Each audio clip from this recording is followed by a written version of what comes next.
listening to the 23 Personnel Podcast, a Texas Tech athletics podcast where food and sports clash at the goal line. Here are your hosts, Spencer and Michael. All right, what is up, everybody? Welcome back to another episode of the 23 Personnel Podcast. I am your host, Spencer, joined by Michael. Michael, what's up, man? Feels like it's been a while. I mean, you've trimmed your beard. I have. I hardly recognize you. I had to make sure it was you. Cut several inches off. Yeah, it's crazy. 5 months of growth. The little one would just reach up and grab a hold of it and wouldn't let go. And at that age, those tiny hands and fingers, it's amazing the amount of hair they can grab. I remember just like wincing. The hair on my arm would just all of a sudden be gone. These clammy little tiny fingers just somehow ripping it out. Like, hey, what are we doing? We're just sitting here. We're just hanging out. Didn't need that one. No. And then Samantha made a couple comments about, it's getting a little long, a little unruly, a little wild. I was like, oh, fine. So I trimmed it. Didn't shave it, but I trimmed it. It's all gone. I saw my brother this weekend. He's like, you look younger. It's like, well, it's not true because I get older every day. He's like, I guess without the long beard, you look younger. It's like, I don't ever know how to take that. Cool. I mean, I know I have a lot of gray in my beard already, but I don't know. Anyways, welcome, 23 Personnel Podcast. If this is your first time, don't be alarmed. This is what we do every week, every episode. It's a bunch of nonsense like this, followed by some informed discussion on Texas Tech athletics. But we're not some media mogul. We are not just a couple of bros around a podcast mic, though. But I thought that needed to be said. There's been some contention within the Texas Tech podcasting universe. Which is a very expansive universe. It is. I think I added a T to the end of that, and I don't know why. I kind of pulled. Yeah, I did kind of a sling blade thing. I hursted it up. So yeah, universe. Yeah. Some of the podcasts within this realm are specialized. They have a specific focus. Some aren't. They look at all tech sports. You know which ones we recommend you follow and listen to, but yeah, there's just been some beef, and like let's boil it down for a second and just say we're all Red Raiders. We're all very passionate about Texas Tech athletics, and if we're not the voices for you, there's probably one out there for you. There's lots of options. Absolutely, there is. Yeah, it's not that I want you very to be open. No, not that we want you to be leaving. We want you No. here. We think we have one of the best ones. Certainly one of the oldest ones. I don't know if that means anything to anybody, but we're in on the ground floor, if you will, on the Texas Tech podcasting explosion. We weren't the first ones. Obviously, there was one with the Vox Media and SB Nation group. There was a Texas Tech Plus adjacent podcast that actually inspired me to do it, hosted by Kyle Jacobson, but it's not the one you're thinking of. He and a good friend, Hunter, started that one up. And then we started ours 6.5 years ago, Michael. Can you believe it? No. Your beard, if I remember correctly, was completely black when we started. It was a different color.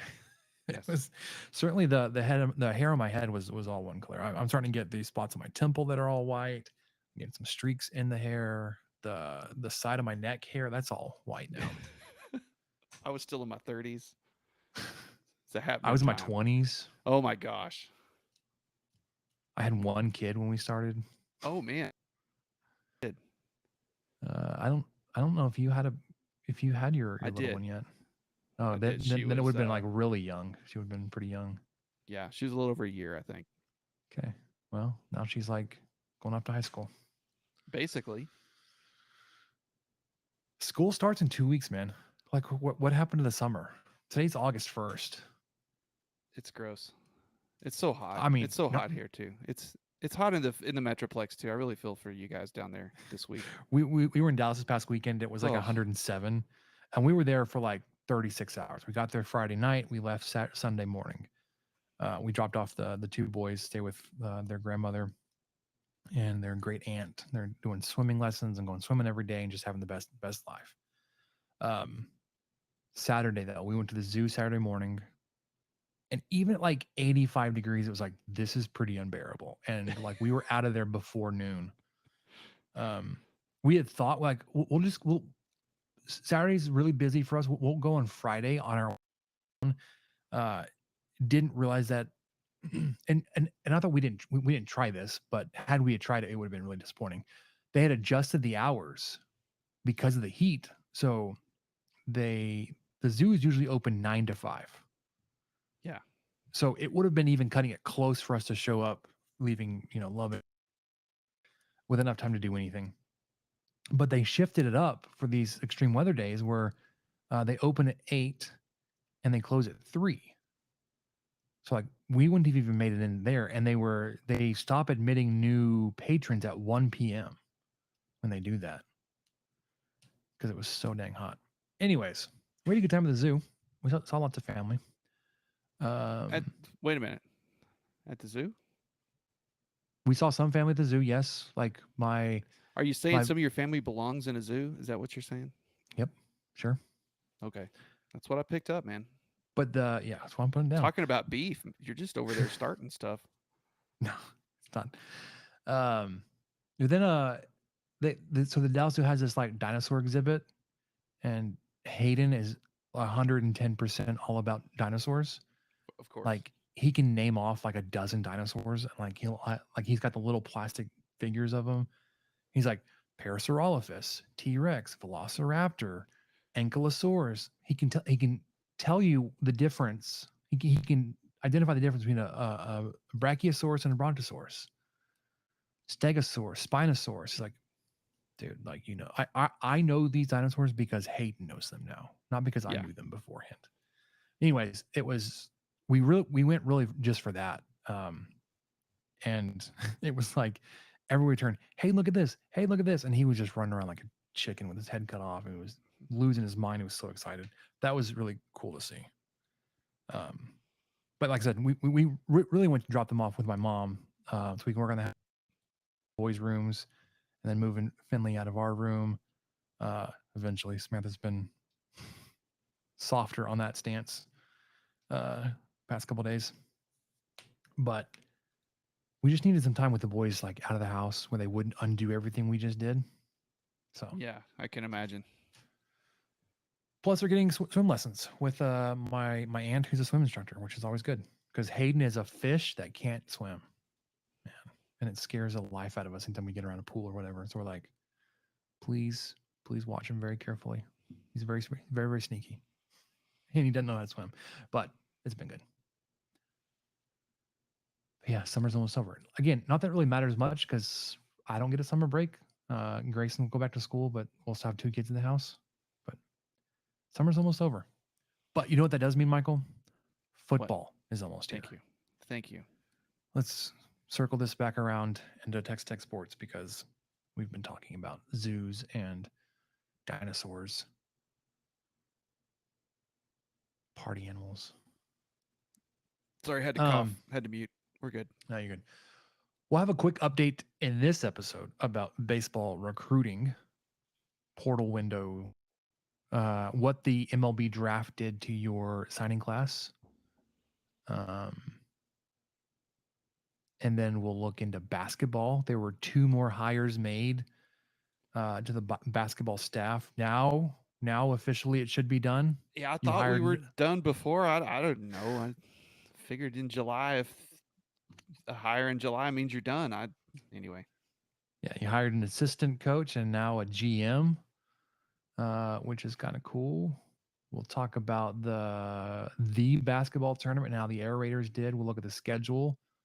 Matrix sets up, I would think, favorably for Texas Tech, especially under first-year coach and McCaslin. But and then we'll get to football because that's really what we want to do.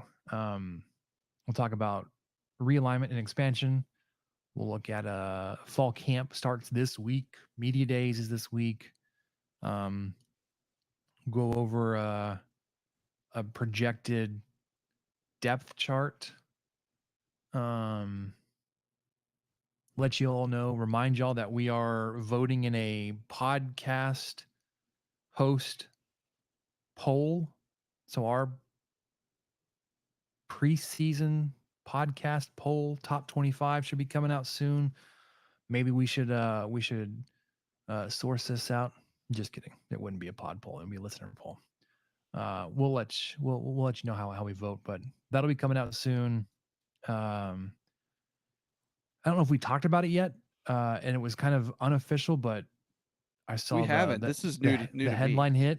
Well, so I'd heard that like he may have been caught up in this, but Hunter Dekkers, projected starting quarterback for Iowa State, charged in betting investigation, accused of betting on Iowa State football. Yikes. Yeah. Don't know what the penalty for that would be. Maybe even in the article. I haven't read the article. I just heard that like this could have some significant impact on the Iowa State season. Obviously, if you're going to have your starting quarterback out for any amount of time, whether it's a game, 4, 6, 12,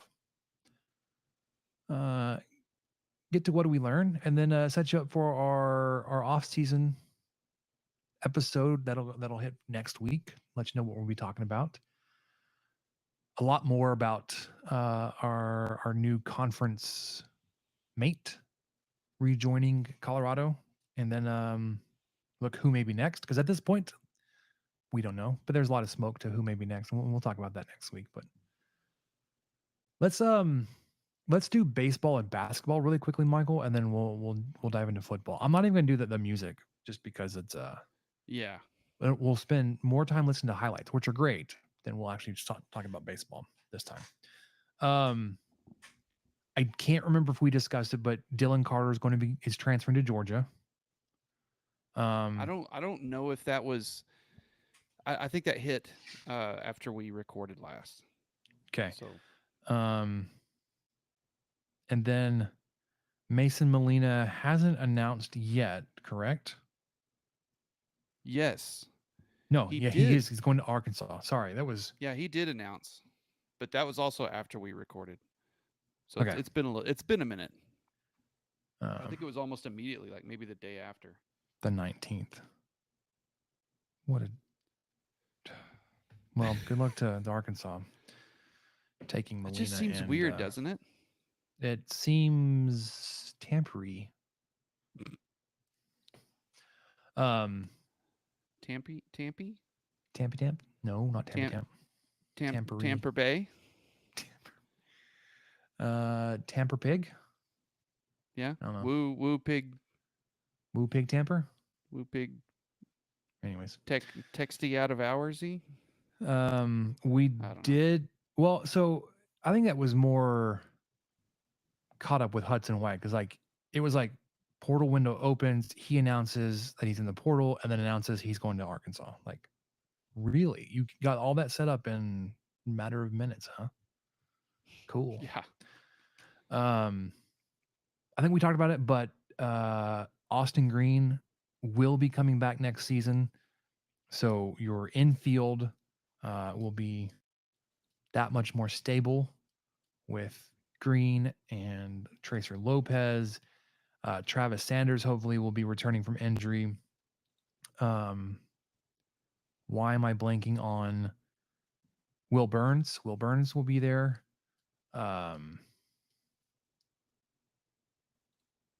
Your catcher / third baseman should be back behind the plate, playing his true position. Why am I blanking on the baseball players' names? It hadn't been that long.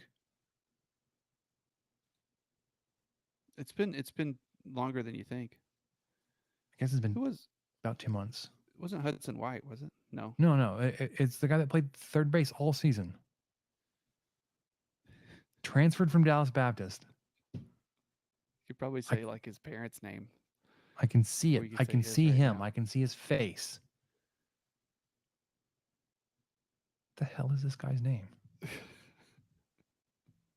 This is painful. And I realize y'all are like screaming at the radio or at your headphones or at your phone, or whatever it is you're listening to us on, but like, Hang on, I've got this. I'm are gonna. you looking up this? Okay, well, you do that. Gavin Cash. So like all your infield spots could be covered by returners, and it would be really, really, a solid group of guys. Your rotation could be anybody's guess at this point. You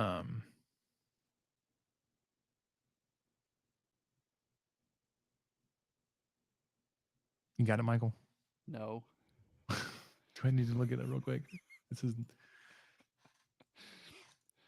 You're gonna have to. You're gonna have to find it. Let me see. Let me go to like a recent. Kevin Bazell. Damn it. That's it. I knew it. And I had like Max stuck in my mind. I was like, it's Max something. No, it's not. Not even close. Plus, you got the incoming transfer from Gonzaga, Cade McGee. You got the potentially a starting pitcher in Max Huffling from ACU. And then your recruiting class. So I hate this because of the 3 Naylor brothers, you've had 2 of them committed, and all 3 of them, none of them have gone to college. Miles Naylor, the latest in the Naylor brother trilogy, was your top ranked recruit in the 23 class, who's a shortstop infielder, 48th ranked player, and went picked number 39 overall to Oakland. Did sign his deal, and he will be going pro. Now, luckily, or because this is how it works out, and you're able to provide such benefit to players actually in college, everybody else in your recruiting class, nobody else was affected by the draft in a way that they will not be on campus. Now, whether or not they show up to campus with how rosters are managed, I don't know. But the next guy up that we were all concerned about, his name is Mac Hoyer, right-handed pitcher out of Georgia, 57th ranked. He ended up going 488th overall to the Guardians, but Mac came out and said, "Hey, thanks Guardians for the opportunity for drafting me, but I'm going to go to Texas." One of your other good players, TJ Pompey, shortstop, 82nd ranked, undrafted, will be at Tech. Landon Stripling, second baseman, 76th overall, undrafted, should be at Tech. Only the player it looks like was drafted was Gavin Jones, a left-handed pitcher and a first baseman, went 546th overall to the Mets. Will be at Tech. So you got a bunch of guys on this list. Catcher Davis Rivers, third baseman Garrett Boehm, however you pronounce that, Boehm. 4 right-handed pitchers in a row here. Chandler Coe, Cole Casey, who knows? Carson Preby also plays first base, and then Sterling Bigley, which is a great name for a baseball player, Yeah. Bigley. Lane Bledsoe, right-handed pitcher. Parker Hutira, right-handed pitcher. J.M. Long, third baseman. Garrett Schroeder, it's a middle infielder. Brady Trombello, right-handed pitcher. Will Magids, utility, and then Joe Sockwell, it's a pitcher. So that's your recruiting class as of whoever tracks these things. You had 3 of them drafted. Only one of them will be going professional. So hope to see those guys in Lubbock, especially in the fall series. But we'll talk about that when it comes time. Connect with our main man, Keith Patrick. Until then, though, baseball's done, and I hate it because I'm a huge Rangers fan and I can't keep up with the number 1 AL West team because Bally Sports, and I will rail on Bally Sports as long as I can. Yeah. They had some troubles facing the Astros lately. Lost that series, but managed to come out still in first place because they did win the last game. The Rangers are 61-42 at this junction of the season. They are a half game up on the Astros. Texas is 61-46. The Astros are 61-47. That 61-46 is good for fourth in baseball. They made the fourth best record. Two of them that are ahead of them are in the AL East, Tampa Bay and Baltimore. Baltimore, who saw that coming? Good gravy. They were so bad last year.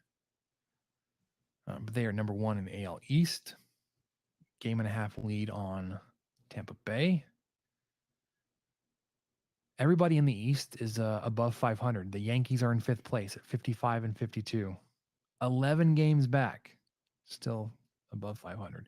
Whereas, like, you look at the last place team in the Central Division, Kansas City, 32-75. Yikes. Oakland, 30-77. Okay, that's baseball. I'd love to watch more. I have a baseball on my desk. I'm throwing it around because I had some games in it.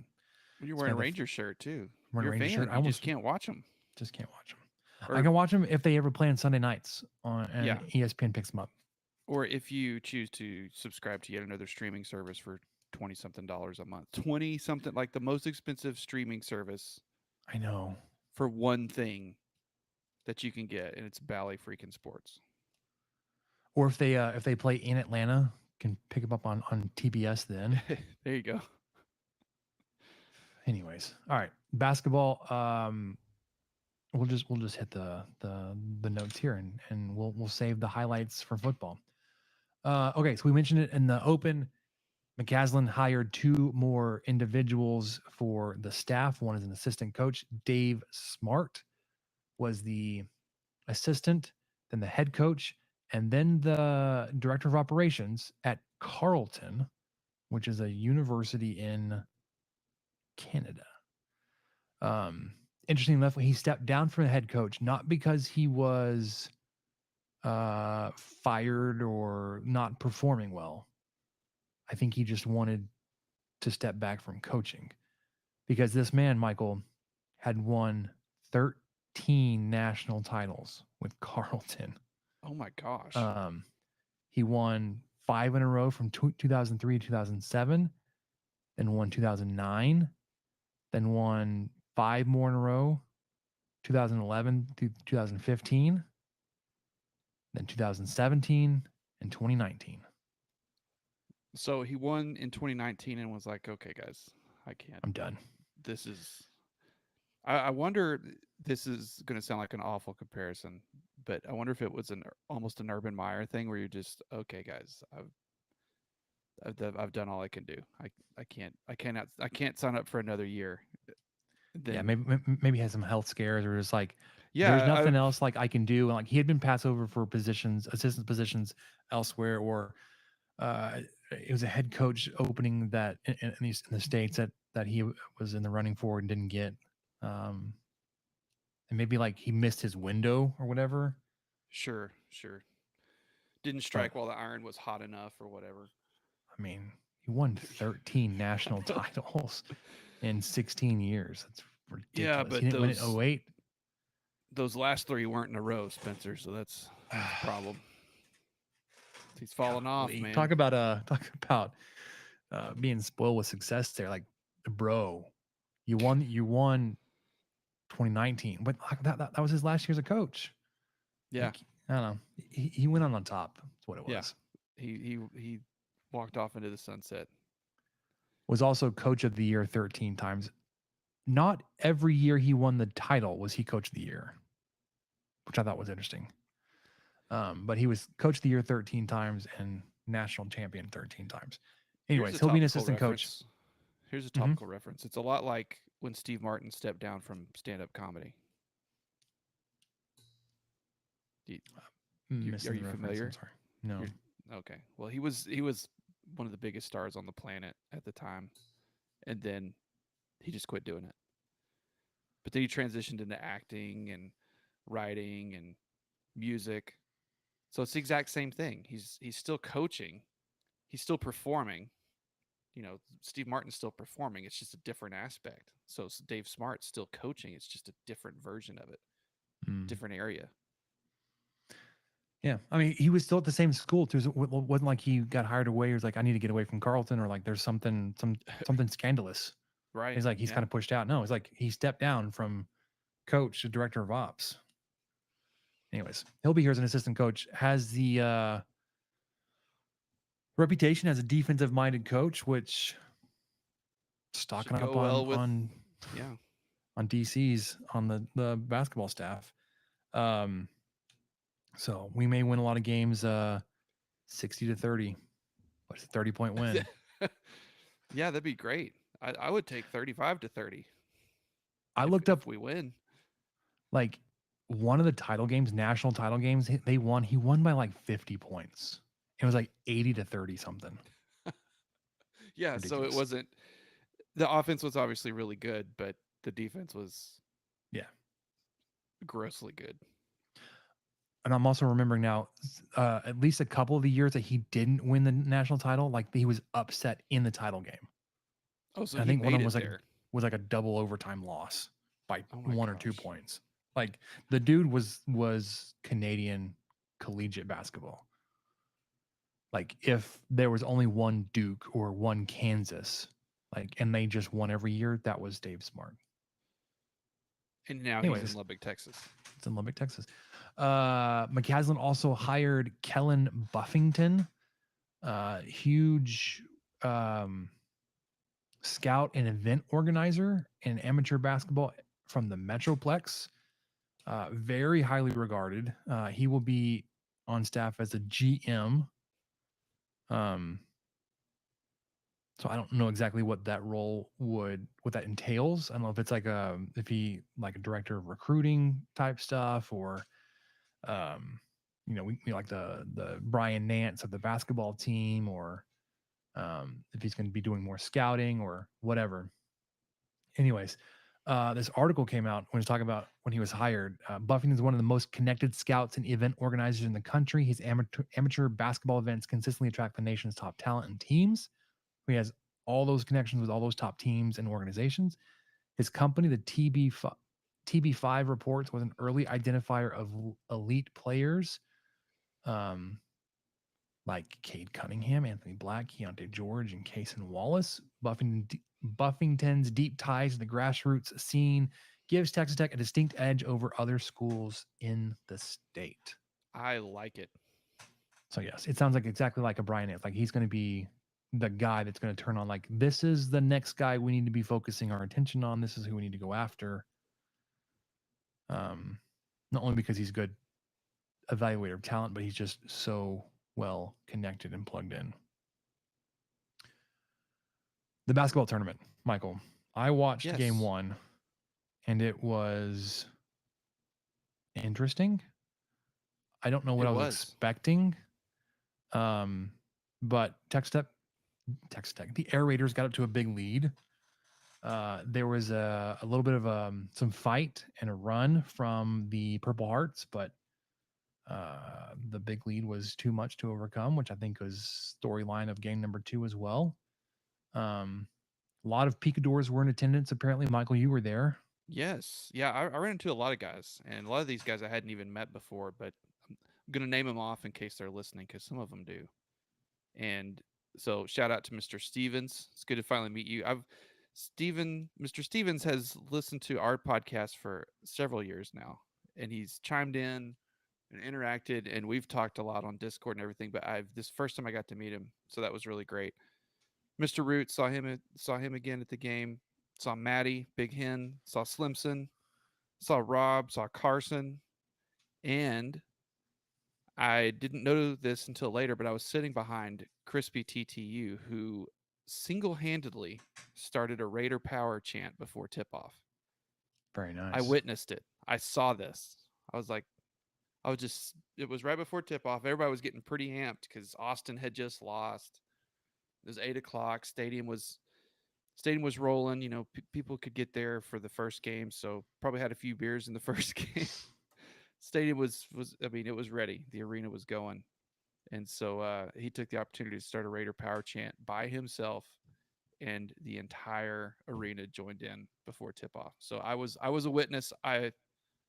What was that? What's that in Mad Max Fury Road? Did they just shout witness? Then they spray like the silver spray paint on their face? I haven't seen it.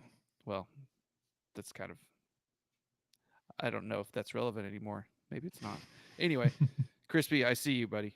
That was awesome. But anyway, it was great to meet a lot of these guys, see a lot of them again.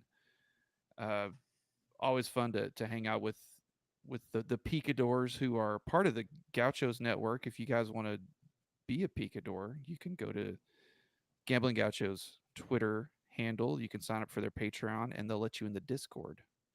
Join which us. is where I met most all these guys and got to see them in person.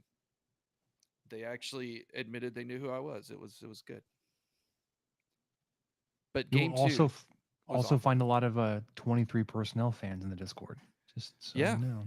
there's a cross section there. There's a Venn diagram. Yeah, They at least know we're one there. Of them. Yeah, I'm like, oh, I've heard of those guys before, and they haven't totally pissed me off on Twitter. Big Hen had some really kind words to say about us, and I appreciate that. That was nice. Game 2, though, same storyline. One team got up to a big lead. There was a little bit of a run, but couldn't overcome it. But this time it was Texas Tech. They got down not Texas Tech, the Air Raiders. Got down by like 30 points. Yeah, I missed that game. I was traveling. It was the enchantment. Some enchanted evening. What was it? Anyway, yeah, The New Mexico team. Golly, it was awful. I think it was really bad at halftime, and it just never really recovered. But I was really surprised by that because I saw that team play. You know, I caught a little bit of the second quarter, and then all of the second half, because the enchantment played the Austin team, and I forget what they were, but they played the UT alumni right before the Air Raiders kicked off on Wednesday night. And I thought they were a pretty solid team, and they had some good shooters, but I didn't think much of it. And then, you know, the way Tech played, of course, Tech was playing the number 8 seed. They weren't playing a team that was necessarily an alumni school. It was, I believe it was the Purple Hearts were organized in memory of a young girl who was lost to gun violence. So it's not, they didn't have an affiliation with the school. They were number 8 seed, and Tech did what they were supposed to do. Air Raiders did what they were supposed to do against that team. But my basketball eyes must have deceived me. I didn't think they were going to be able to. I really thought they were going to make it out of Lubbock easily after that first game, even knowing that it was a 1 versus an 8 seed basically. But I liked what I saw. I liked seeing these guys play together. You know, I saw Tariq throw an alley-oop to Zach Smith, and I about lost it. It was really fun to just watch these super athletic guys still show off and still be able to do what they can do. And John Robertson, man, I am so sorry, John. I was not familiar with your game, but I am now, because that was kind of, I was probably in school while he was there. We're probably close to the same age, but I wasn't super into Tech basketball. I really didn't truly start following them that closely till 2010, 2012, when they were really bad. I don't know why. I guess it was just because I wanted to go to the games, and tickets were really easy to get. And so that was really when I started following him. So I kind of missed his era, but man, he was impressive. One of the more impressive guys I saw, mainly because I just was really kind of unfamiliar with him. But I was surprised to see the enchantment put it on the Air Raiders like they did. Yeah. But then the team from North Texas that was in our bracket ended up winning the Lubbock Regional, Bleed Green. I was looking through the bracket, so cool. Wrapped up. The Final Four is tomorrow. Bleed Green will be in the Final Four. They're still alive, facing a team. Michael, get this, named Friday Beers. Yeah, Is this like a love rec that. league just somewhere? I want to know who's on this team and like. But yeah, so it'll be Friday Beers versus Bleed Green, and then Heartfire. I don't know what school they're from, and then Heard That from Marshall are in the Final Four. Friday Beers. Yeah. They beat Athletics Miami, Men of Mackey, Carmen's Crew, and then Nasty Natty. Oh, yeah. Let me see their roster. They're from Boston. I don't recognize any of these names. D Boast, Alex Later, Cody Clark, Deshaun Knight, Ryan Brown, Christian McCowulu. Butchered that. Rusty Featherstone, Aubrey Dawkins, Oh. Gabe York, Deshaun Freeman, Ian, Julian Gamble. Yeah, these guys That's are from everywhere. They're the from Julian Gamble sounds familiar. Michigan, Central Florida, Tennessee State, Texas A&M, Arkansas, Illinois State, Mississippi State, Rutgers, Arizona. I mean, just everywhere. Julian That's Gamble. interesting. I had no idea. Friday Beers. Their blurb says, just like beers on a Friday, this team will just hit different. Anyway, so that's the basketball tournament. Our Air Raiders got knocked out in round 2. Ugh.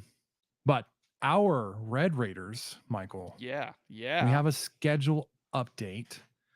The Matrix schedule matrix was released. And it gives you the rotation for who you're playing where, but not the order you're playing in. So you will get 1, 2, 3, 4, 5 teams you'll play twice, home and away. Those teams are Baylor, Texas, TCU. So I love that you're playing those original Big 12 teams. You'll play them here in the state of Texas. Oklahoma State, you get them home and away, and Central Florida, UCF. Michael, does it feel like the conference, I don't know like who would be in control of this, but the conference is trying to drum up some kind of, not rivalry, but like Texas Tech and UCF connection? Maybe because we play them instead of Oklahoma State and instead of Iowa State in football this year, and Oklahoma too, if I remember right. We don't play either the Oklahoma schools. We don't we don't play the Oklahoma schools in football. And I think they released the women's matrix too. I'm going to see if that's there as well. You'll play them. Of the 3 newcomers that are on your schedule, they're one of them, obviously. You're not going to get Cincinnati on the football side, but you get UCF in Lubbock. Got them home and away for basketball. They're not a good basketball team right now. But anyways, it just felt like okay. Also, it's not for the women. Okay, so it's just the men's sports. For the women, they have home and away. They play Cincinnati, Houston, Oklahoma State, Texas, and TCU. So they get 2 new Big 12 foes that they will see on home and away, and they go home only with UCF. Interesting. It's worth paying attention to, because I have kind of wondered that too. I wonder if there's going to be some intentional pairings throughout the years, or maybe not intentional, but I don't know. Not side of what I'm trying to say. Byproduct of just scheduling that somehow it makes sense for, yeah. BYU and Baylor. Yeah, there's just we're just a decent flight from Orlando to here. It's just one stop. Okay, so speaking of decent flight, BYU, of the basketball pairings, BYU, UCF, whatever, they have a home and away, so they will make that trip twice. Oof. Or they have each other on their home and away schedule. The longest trip within the conference. Okay, but back to only conference opponents will be BYU, Cincinnati, Kansas, and Kansas State. So not that I'm saying like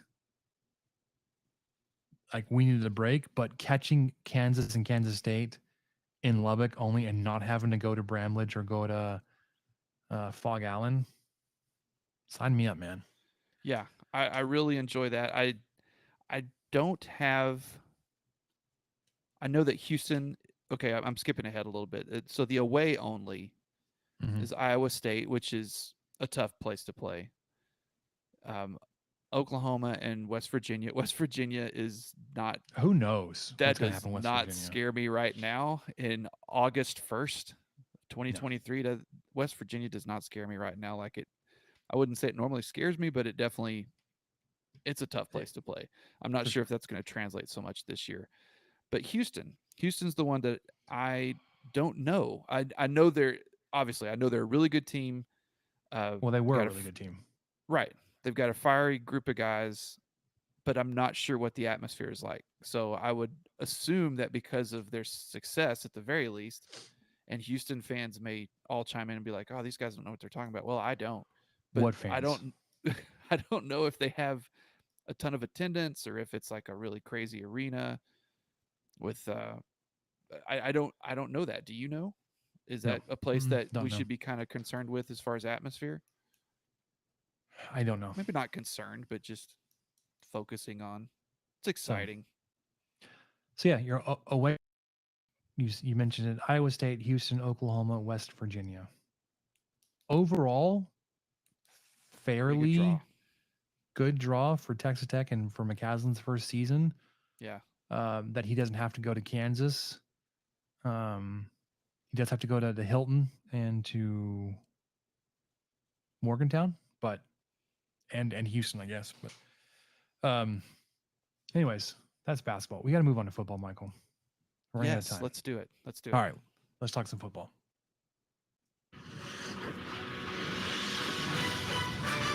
A pump fake, and over the middle, it is caught. It's Martinez, Nehemiah, touchdown. Crossing pattern, there it is, Miles Price. He's got room. Down the sideline, Miles and Miles and Miles. 54 yards, a touchdown. Look at the end zone, Bradley! He's got it! What a start for Texas Tech! And handed off Brooks, finds the hole, Brooks up the middle, and he's gone. Touchdown, Texas Tech.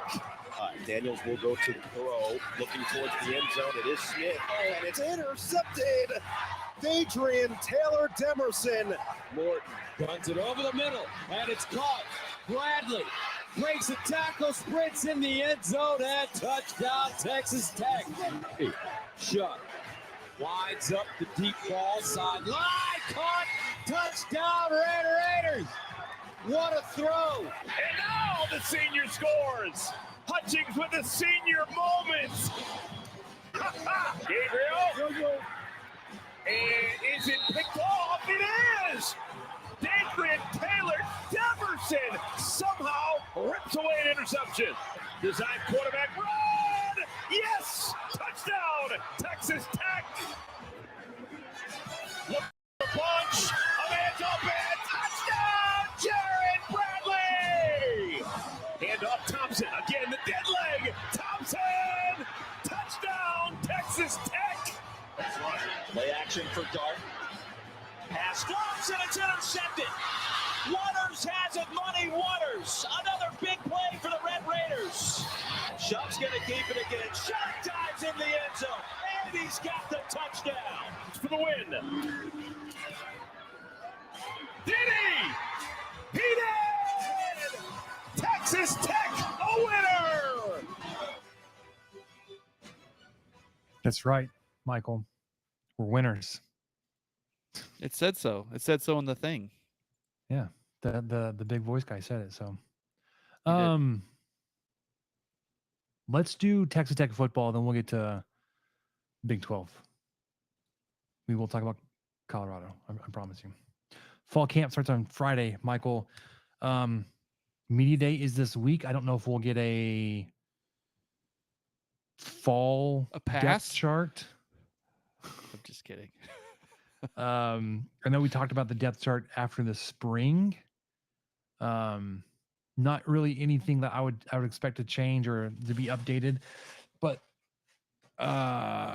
looking across the offense, I will read you these names, Michael, and tell me your excitement level for the offense, and we'll do the same thing for the defense. Okay. Okay. We'll start up front.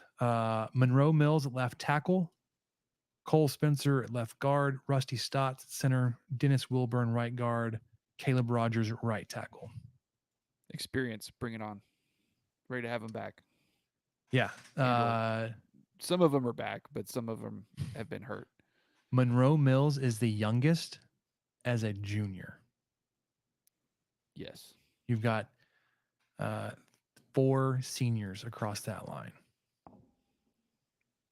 with multiple years of not with either experience with Texas Tech or with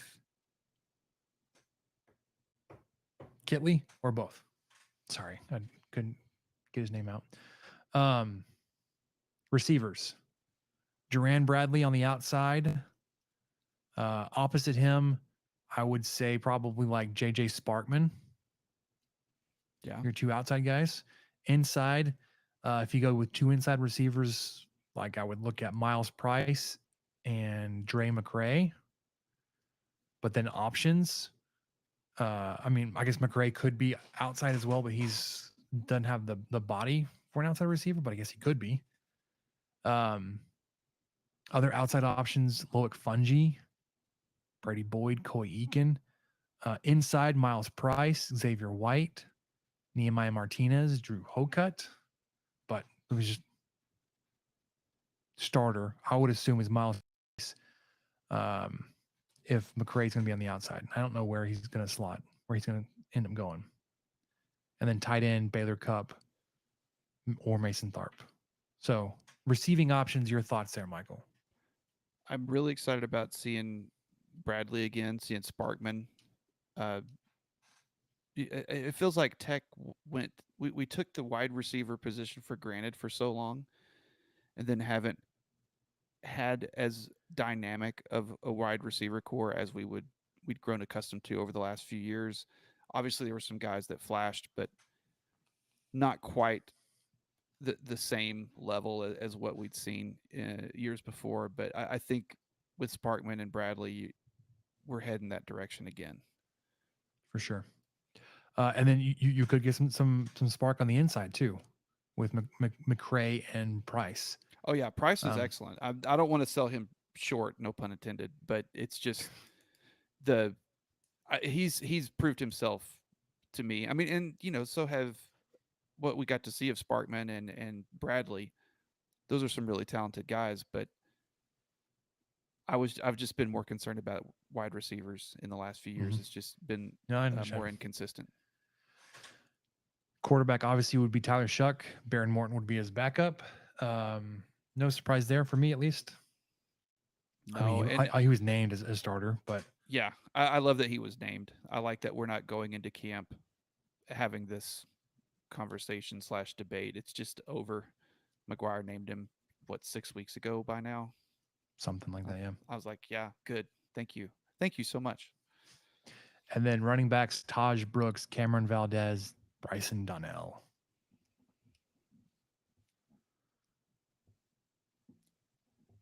I would say like past Brooks, you've seen flashes from both Donnell and Valdez, but like unproven. Yeah, that's going to be interesting to see who's going to really show up as the number 2.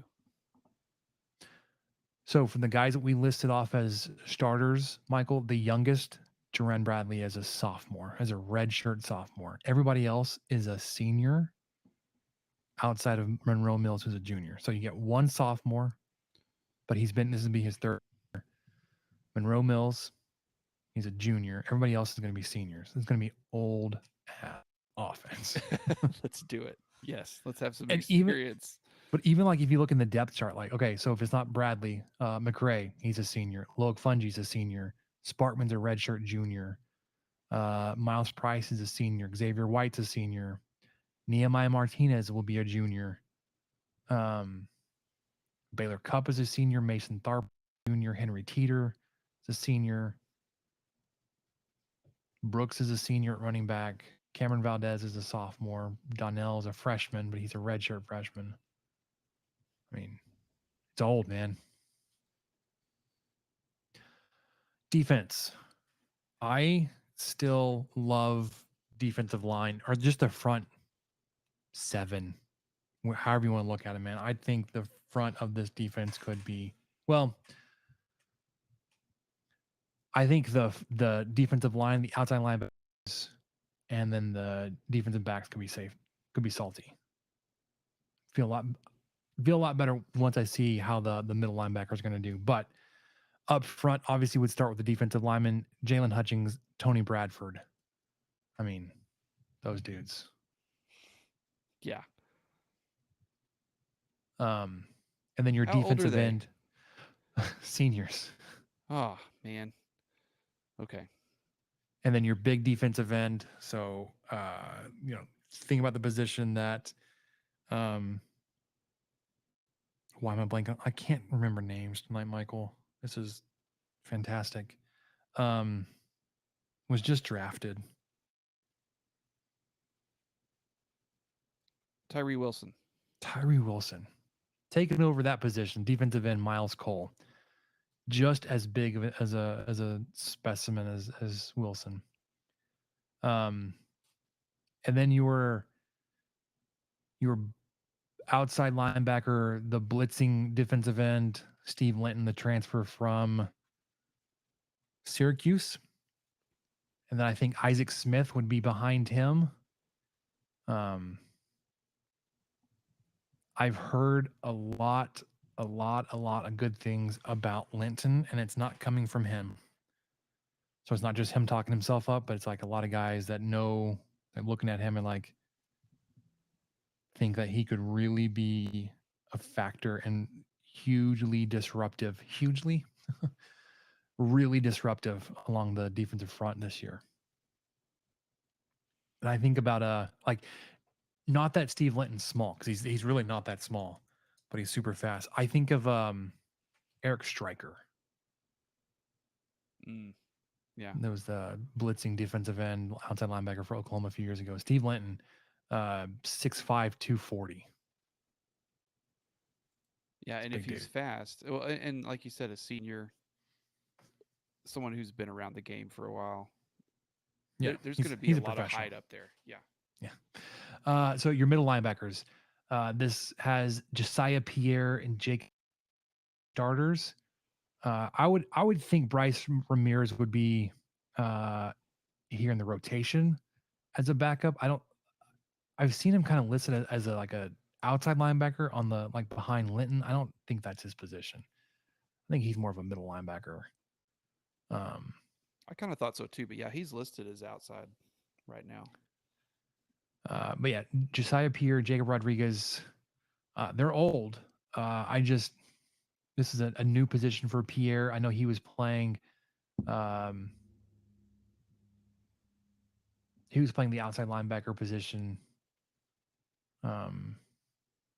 last year. Tyreek Matthews is still hanging around, which I'd love to see that you got some age there and experience. I know he had a couple good flashes and plays last season. Hope to see that kind of all put together. Then you got a young guy in Ty Kana, however you want to pronounce that, in the mix there. And then you get to the defensive backs. Your star, so this is your hybrid linebacker safety. It's going to be CJ Baskerville, your transfer from San Diego State. I love that. I don't know about depth behind him. I don't know. On this page, our lads has Brendan Jordan slated behind Baskerville. Well, would that be maybe one of the few places that this defense doesn't have as much depth this year? I mean, that's a huge improvement based off of the last couple years, where it seems like you saw the same guy's name on the depth chart in 4 or 5 different positions just to have a couple names on there. Yeah, maybe. Sorry, I was reading about one of these players on here that I didn't recognize his name.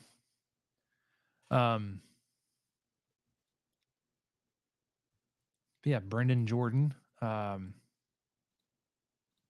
freshman coming out of Mansfield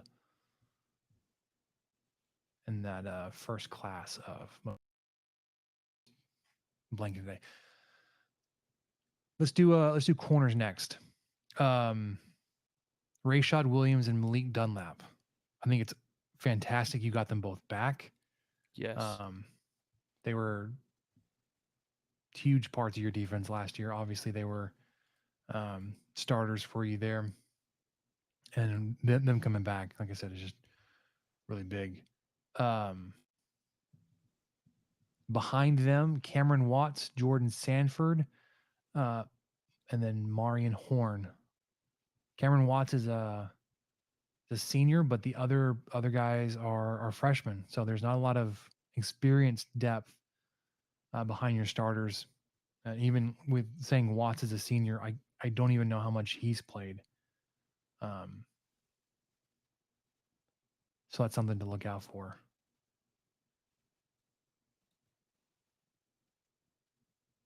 Sorry, I'm looking for. There's a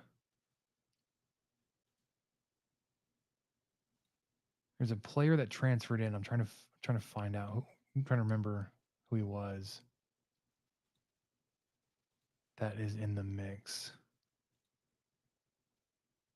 Is it Braylon Lux? Is he?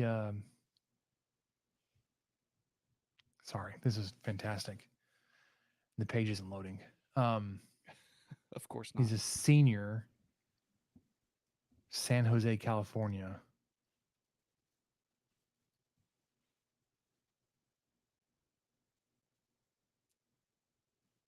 Okay, so he's a defensive back, senior. I believe he's a transfer in, could be also competing for a spot there.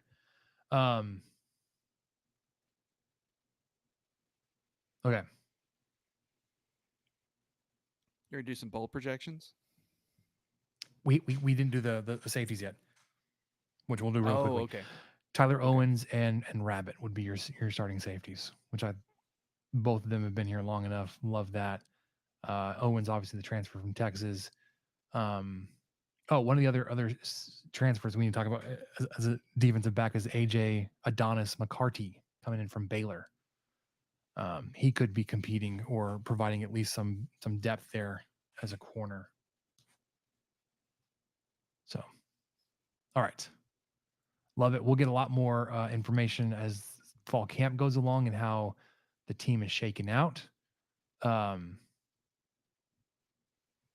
football, man, it's here. It's right around the corner. Fall camp starts in a couple days. Texas Tech Media Day is this week. And then we're off, man. We're just a month out from game number 1 in Wyoming. Okay, let's talk bowl projections. Yeah, so Athlon Sports released their list for the Big 12 bowl projections, and I kind of think they just basically took the Vegas odds and then just seeded them by the first games that these Big 12 teams would get. So because of that, this is why you're getting New Year's Six Bowl Cotton Bowl would be Texas versus Utah, according to Athlon. The Alamo Bowl, Oklahoma versus UCLA.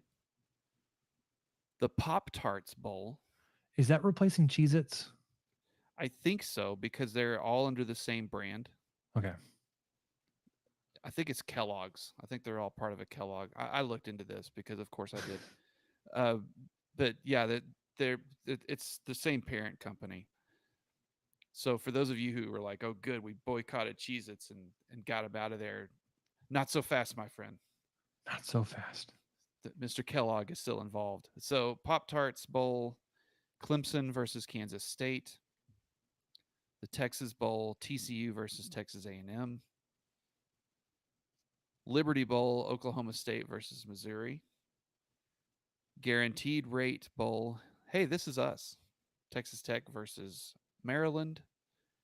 Armed Forces would be Western Kentucky versus Kansas.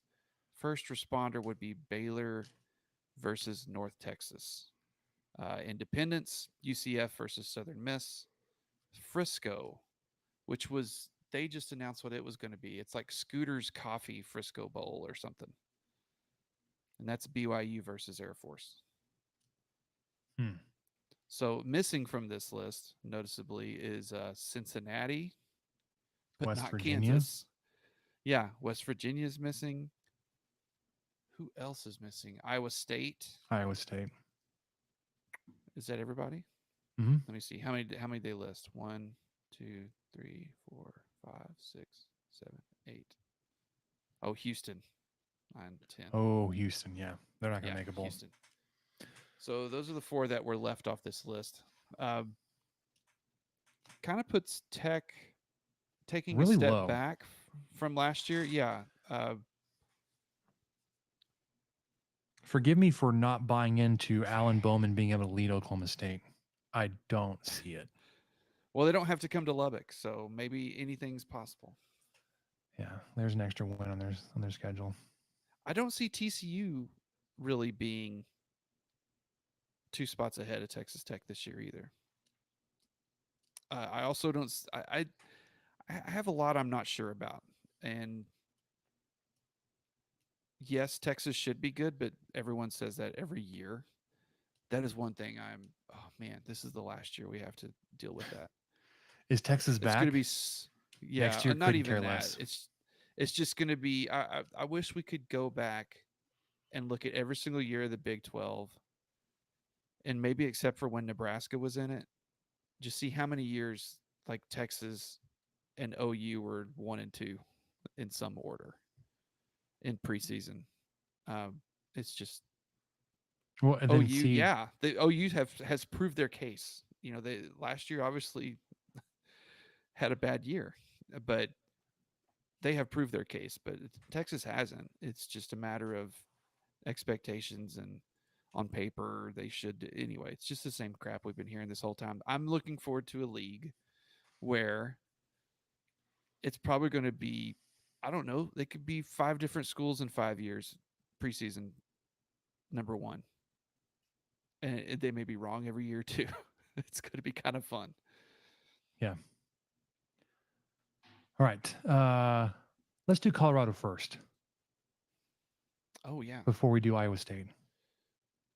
Colorado's coming back to the Big 12, man. Yeah. First impressions, first reactions. Are you excited about this? Do you like it? Does it move the needle for you at all? It does a couple of things for me. A lot of it has to do with just I am sort of disgusted with myself at how much I'm enjoying the Pac-12 implosion. Is that Schadenfreude? Yeah. It's not a side of me I've really enjoyed learning exists, but just all the crap that Big 12 fans and Texas Tech fans in particular went through after UT and OU left, and all the Pac-12 shade thrown our way from them, specifically from Utah, from all of these schools that were better than Tech in all aspects and all things worth measuring according to them. So to see it kind of get blown back up, and the exact same thing happened to them. Their two flagship schools decide to leave, and then they're left floundering on their own, unable to get anything done. And Because then nobody wants that another school inventory. leaves. Yeah, I mean, I think the dam just broke with Colorado leaving. We'll get into this more on the next episode, but by the time I was a Tech fan, Colorado's football had started to fall off a little bit. So Well, they weren't winning national titles anymore. Yeah, no, I mean, yeah, that's kind of a big deal. The 90s were pretty great in Boulder, but I don't want to act like I'm not excited, because as what we've seen, just the fan base is there. They remember those really good teams. They did have a 10-win team in the last decade. I mean, they've had some success on the gridiron, admittedly not much lately, but with Dion being there and ESPN being there for their spring game, them practically being sold out for a spring game, a lot of eyes are on Boulder already. And we'll get into a little bit more. They've had a lot of success on the basketball court lately, women's team especially the last 2 years. But I am excited. I think geographically it makes sense. It's a place that I think a lot of us would, if we looked on the calendar and saw, oh man, Tech's going to Boulder in October. Well, let's figure out how to go there. How do we get how do we make this happen? How do we travel to Boulder? That sounds like a lot of fun to go there in the fall or even in the November or something. If you want to get crazy, go to Boulder in December. That's not going to happen because that's not how the schedule works. But my initial thought was, oh man, the Pac-12 is really hurting. I kind of like it. I don't not like Colorado. I don't have like this huge connection to them from the Big 12 days, but it makes a lot of sense, and I am pretty excited about them coming back. What do you think, man? So you mentioned as you were a Texas Tech fan, I want you to remind everybody my fandom started when I was a freshman there. I didn't grow up a Texas Tech fan, didn't really grow up a college athletics fan, but but I fell in love immediately when I got on campus. So my first 7, if y'all will remember that 2007 game versus Colorado, I was not in attendance. I'd already started to work on these little remote regional orchestras because I was a music major my first year there at Tech. I didn't get to watch this game, but Harrell threw 3 interceptions. Oh yeah. And one of them was a pick 6. Colorado wins this game 31-26. Harrell, Michael, was 46 of 62, which is just wild to think about. 3 touchdowns, 4 interceptions. That's an excellent percentage. It's not even that bad. Really, he completed 50. Yeah, 12 total team rushing attempts, Michael. I think I know why you didn't watch that one, Spencer, and I'm pretty sure because it was not televised. Well, that too. It was like 11 a.m. I listened to that game. one on the radio. Yeah. Yeah. 12 team rushing attempts, only 4 of them from running backs. Aaron Crawford had 2 carries. Kobe Lewis had 2 carries. Ed Britton, a receiver, had 1 carry. Eric Morris had 1 carry. Graham Harrell was credited with 6 carries. Yards. 12 carries for 39 total yards. 29 of them came on 1 carry. Oh wait, you're talking about? Hang on, you're talking about the 2007 game or 2006? This is 7. Oh, okay. Hang on a second, because I think 2006 was bad too. I think that's the one I remember because 2007 was in Lubbock, And that one was 6 on would have TV. been, yeah. 6 was in Boulder. And I But think Harold that had one, another bad day there too, didn't he? yes, I got him confused. Yeah. Between those two games, I think he threw like 7 interceptions. It snapped there. Colorado snapped in 2006. They had a 10-game losing streak going until Texas Tech came to town. Oh my gosh. And Texas Tech lost 30-6. And those 6 came in the fourth quarter with 9 minutes to go. So it was 23-0 until then. And yeah, Harrell had 3 interceptions that day too. He was still 26 of 39. Yeah. So really 29 of 39 if you include the 3 picks. But yeah, I got the multiple interception games confused. The Boulder game, no, I don't think, not the Boulder, the Colorado game in 07. That wasn't the one where he flipped off the fans, but I can't remember which one it was. It may have been, because It may have been. I wasn't there. He would have been he would have been at home and would have flipped off his home fans. So it may have been 06, or sorry, 07 when he was at home. I think he 'cause got did benched in 07. It doesn't show there are any other passing attempts besides Harold, but maybe the other Okay. guy just came in and I don't know.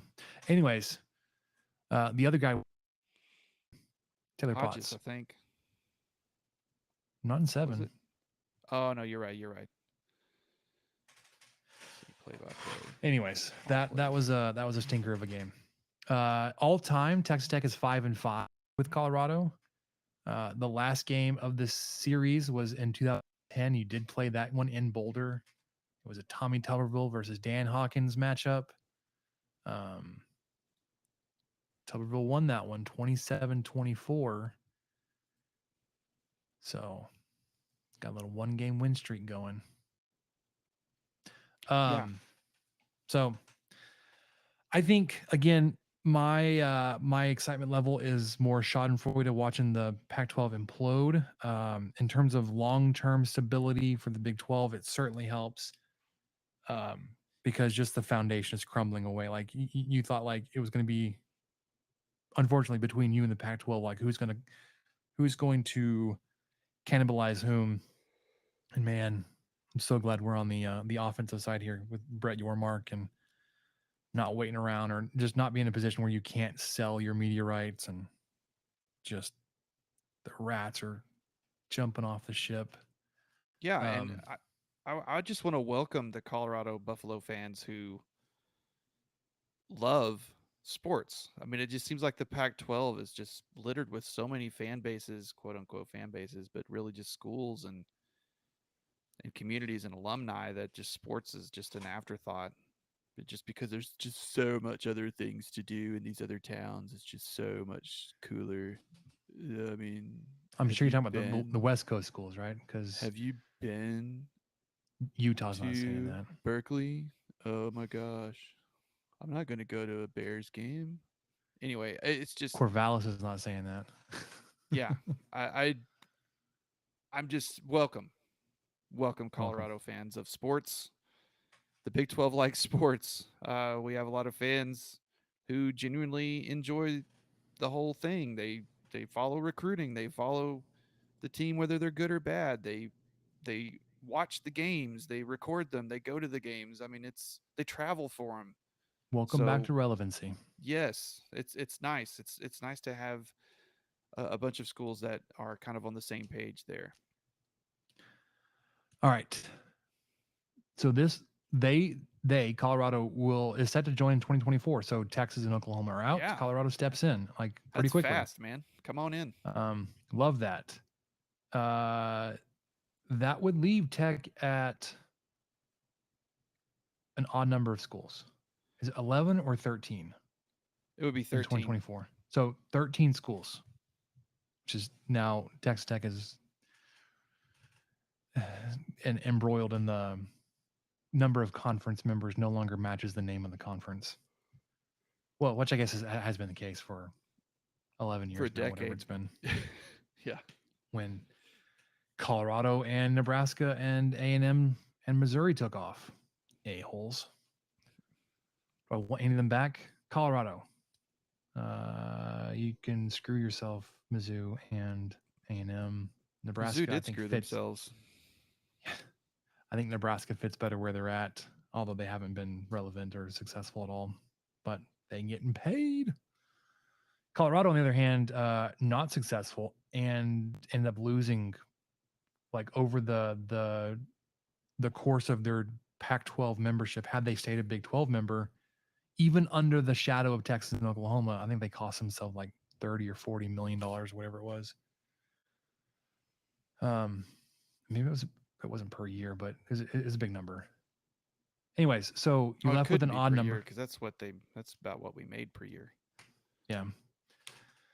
Left with an odd number, and the Pac-12 standing on crumbs there. It looks like Arizona is the next likely candidate to hop ship and join the Big 12, which I like. Now, they have a board of regents that is shared with 2 other Arizona schools, including Arizona State. Would I like to add Arizona State as well? Sure. But again, if you grab Arizona and Arizona State, you need somebody else. And I think the more likely would be Utah, but I want to see that ship sink. I want to see Utah fall back into Mountain West and just go into oblivion. Well, what we've seen too, or not seen, but just rumblings, possibly a basketball only option. But I love the idea of it. I don't know how that would work or how a media company would be on board for that. Yeah, how Gonzaga could get in there. I mean, UConn has football, but that would not be the driving factor to have UConn come. That's been thrown around. I don't know how you get Arizona without Arizona State. It seems like those two would want to go together, like you said, and then you're still. And I think we would want them together. Yes, I would. I mean, it would be weird to break apart another rivalry, for a conference alignment thing. So I would be welcome to that. But then, yeah, no matter what, if it does turn out to be Arizona State, you've still got one more to look for. Anybody but Utah. Anybody but Utah. That's kind of where I'm at, man. Just no. Bring Rutgers in. Get UConn then. Get Rutgers to decide they don't like money anymore and have them fly from New York to West Texas. Let's do it. Or to Provo. Yeah. Or to Tucson. Orlando. Anyways. Hunter Dekkers, Michael. Oof. Yeah, this hit. Let's see. I had 4 hours ago. Up. Yeah. So I'd heard rumblings or rumors that this was the case, or that this was going to be like he was one of the guys that was in the whatever in the allegations, because it includes maybe even up to 15 players. Correct. But criminal charges have been criminal charges have been filed against Iowa State starting quarterback Hunter Dekkers and the ongoing sports wagering investigation involving college athletes in Iowa. He's charged with tampering with records. He's accused of wagering on the Cyclones 2021 game against, and then alleged to have placed 26 bets on Iowa State sporting events. College athletes caught betting on their own games could face a lifetime ban, Michael. So not even like a 1-game suspension, like he could be done. Well, at least he got to play the year after. He was Big 12 honorable mention last year. Yeah. So he wasn't if he bet on the 2021 game. Which he didn't play shut for a while.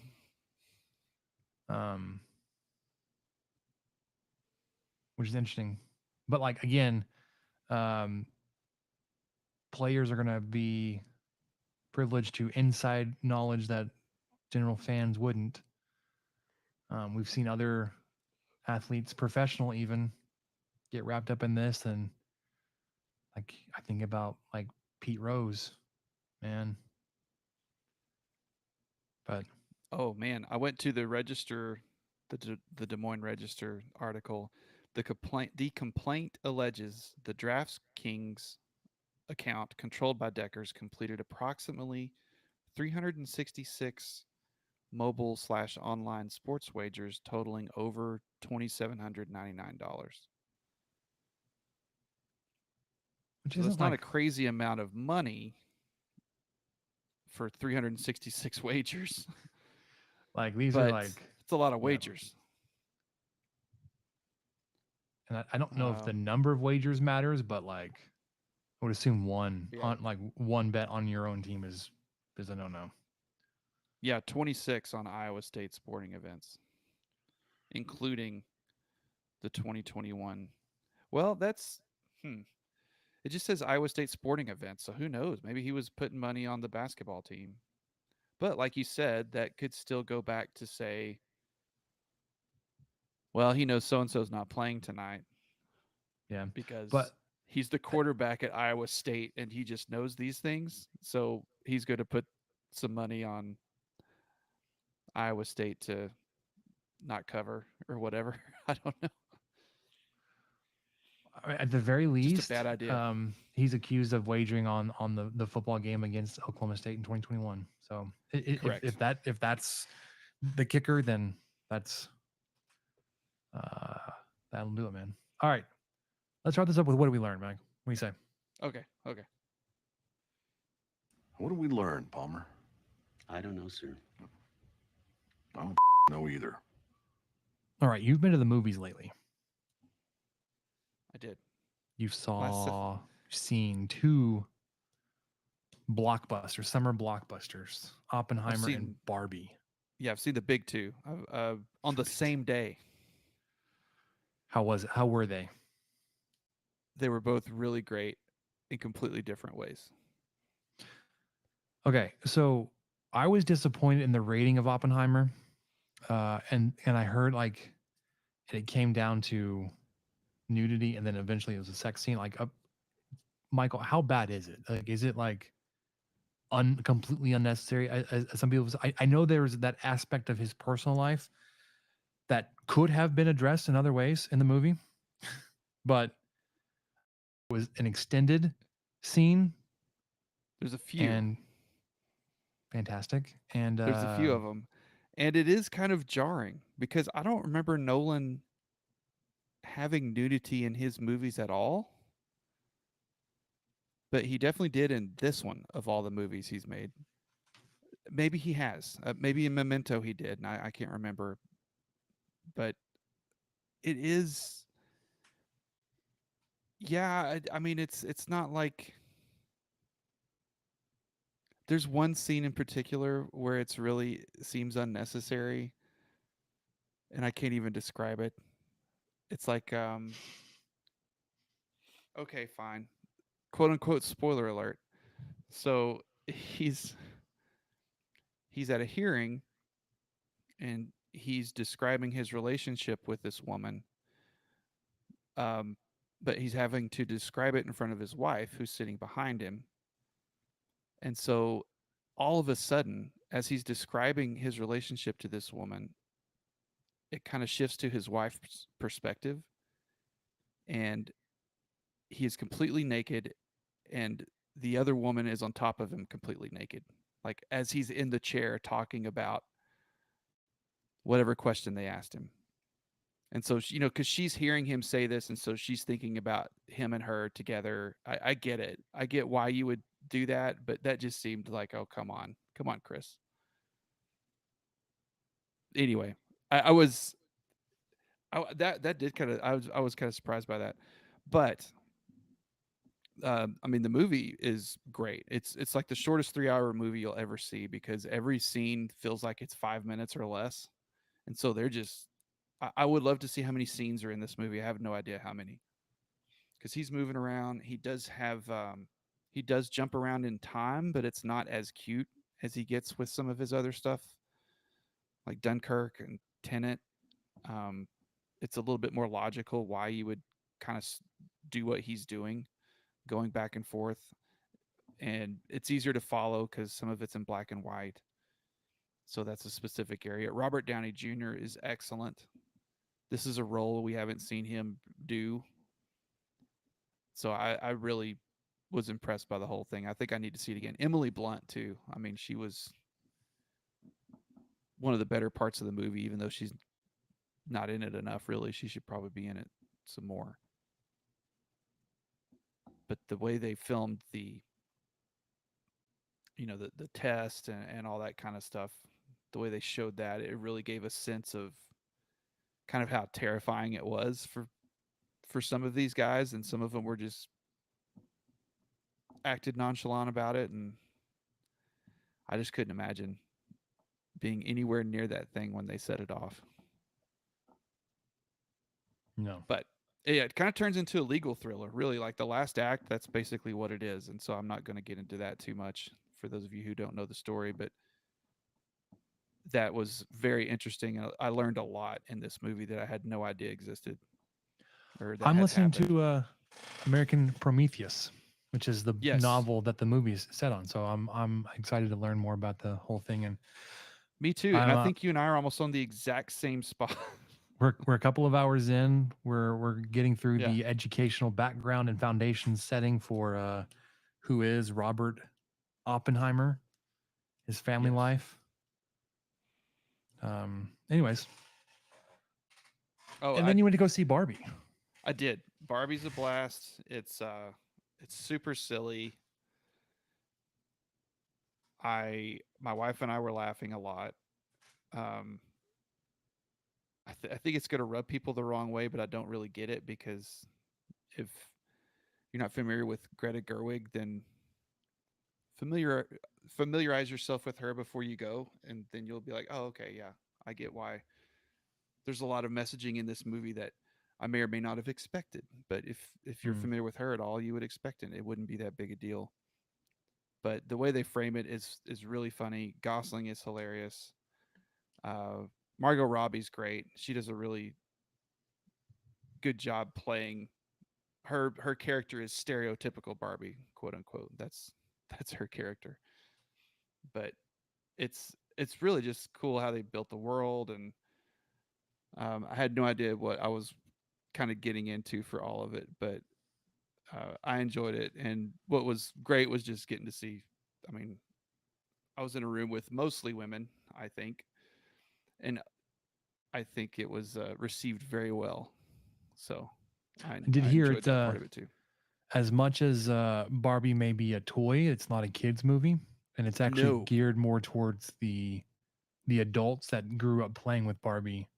Absolutely. Not so much the current kids that may be playing with the Barbie. No, I know a friend of mine that I think took her 4 kids, and I was like, yeah, that probably was an uncomfortable situation. But it really is. I saw the preview, and immediately months ago, and I thought, oh yeah, this is not a kid's movie. Okay, all right. Well, let's see what this is going to be. So I knew that already, but I also knew that was another reason why people didn't like it, because they didn't know that, and they just assumed that it was a kid's movie. Like, no, it's really not.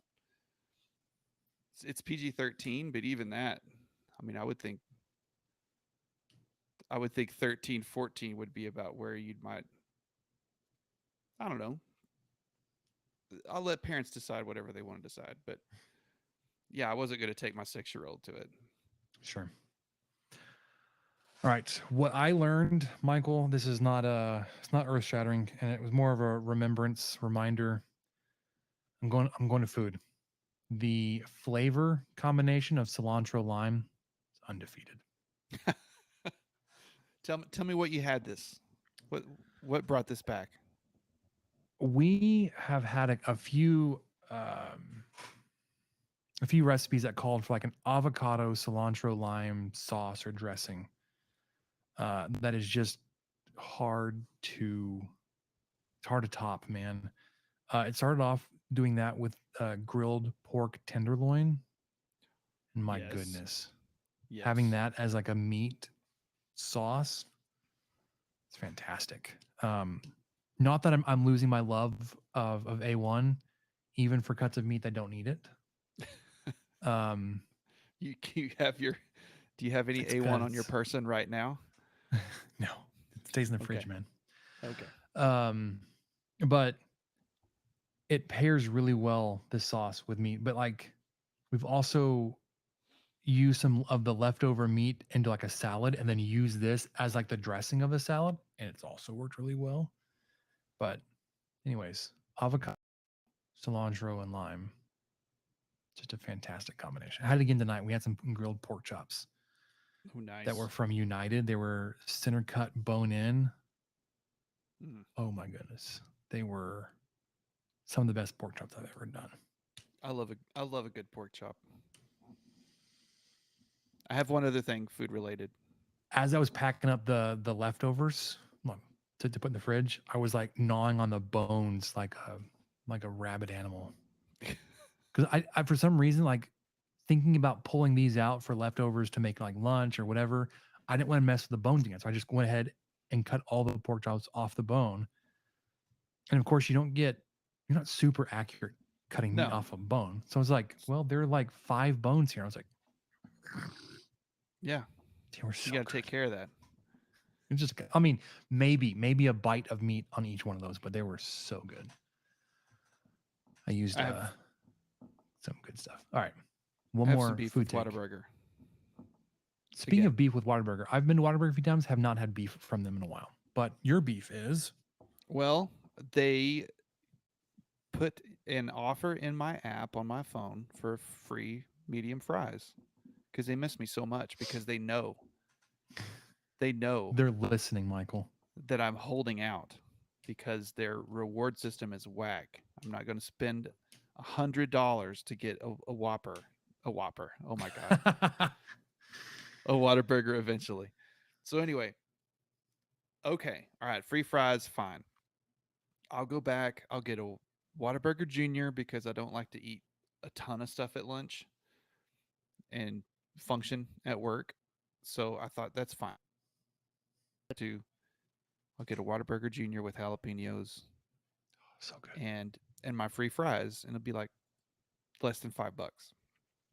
So I go there, and I'm not going to say which one I went to because they have been awesome every single day except this day.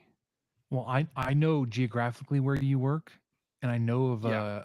a Whataburger location that's proximate to your location. That location has been nails. They have been fantastic.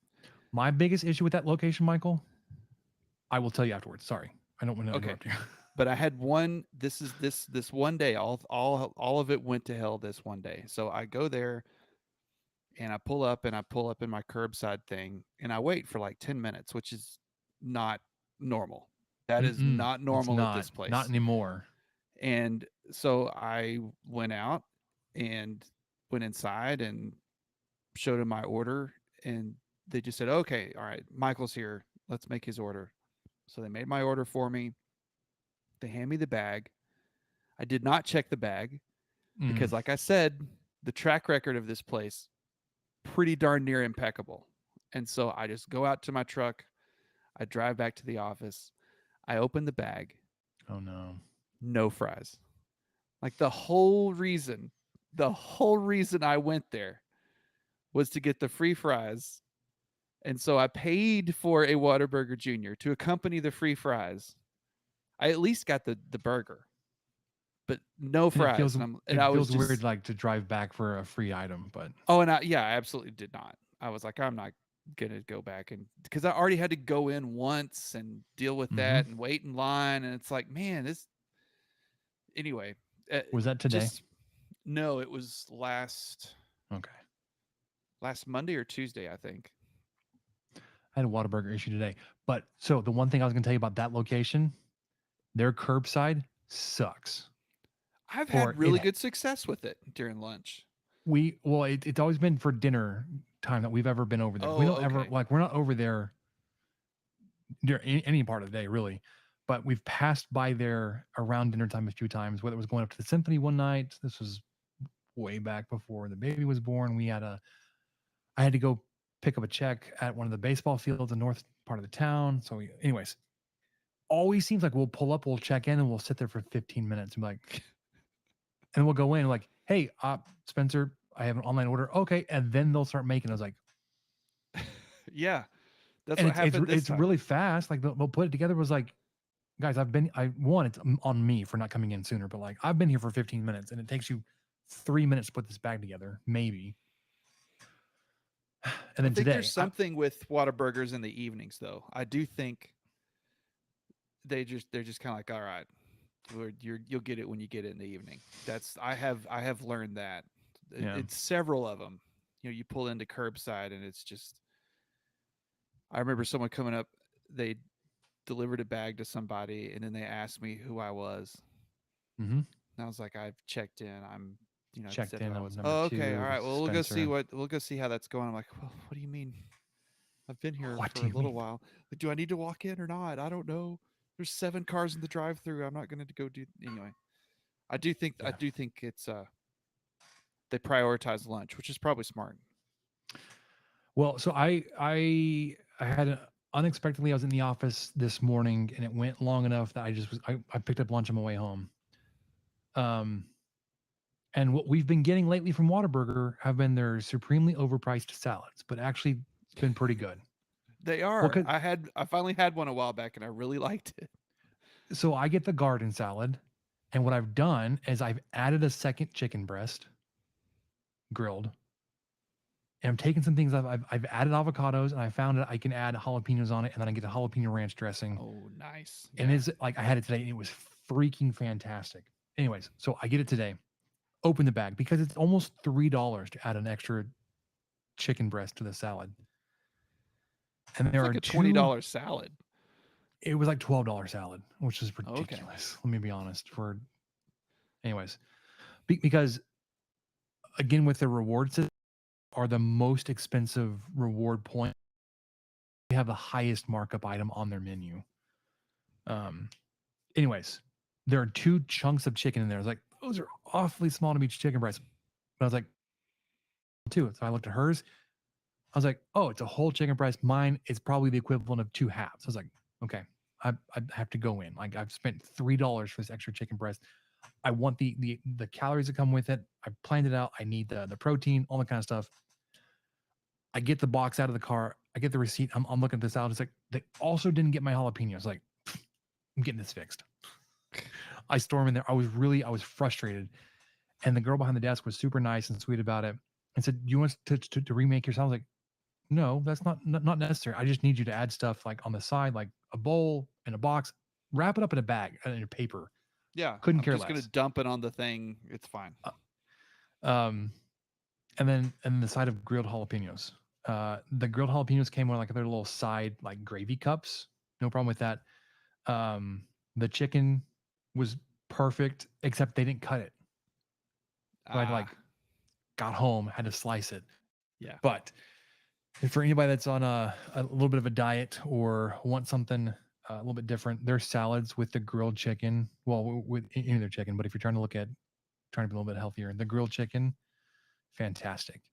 The jalapeno I had the ranch, buffalo one a while back. It was great. The jalapeno ranch has the most calories in the salad, and I know that you're kind of getting away from being healthy if you're adding another chicken breast on there. But like I said, I was going for some bulk there and some protein. But man, like as opposed to like 1,600 or 1,700 calories that you would get from a burger and fries and a soda, the 700 calories in the salad with like counting the dressing and the 2 chicken breasts, that's a pretty good lunch, man. And I wolfed it down, dude. I was like, somebody ate my salad. Healthier option too. It's fantastic. That'll do it for us on 23 Personnel Podcast. We will be back. We will talk more about Colorado, probably a little bit about Arizona, histories of both, and then get you ready for some fall football, man. It's around the corner. Anyways, that'll do it for us. For Michael, I'm Spencer. We'll catch you guys next time.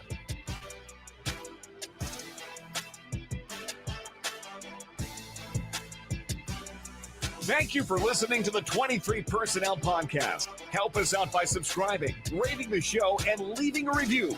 Follow us on Twitter at 23 Personnel, Spencer at Punt Suck, and Michael at